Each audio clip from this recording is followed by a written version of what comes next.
Новый год, елка, аяз атасыз дейді.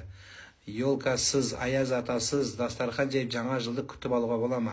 Сен жаңа жылды күтіп алмасаң да ол келеді.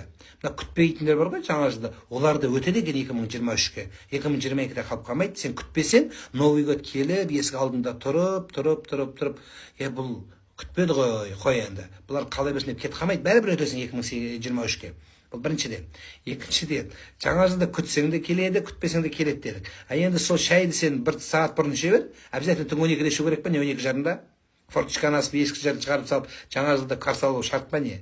Енді қатты Новый годта президентіміз Қасым-Жомарт Тоқаевтың Новый годта құттықтауын келсең, кейін записін көріп алсаң да болады YouTube-тан. Қатты көргің келсе, ол кісіні YouTube-та тұрады записі, YouTube-тан көріп ал, болды.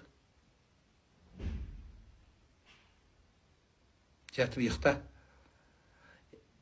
Енді құттықтаулар келеді, сообщение келеді, жауап беру керек енді. Енді үйреніп қалған, ол мемлекеттің мерекесі, ол діннің қатысы жоқ бұл жерде. Дінді қоспаңыздар оған.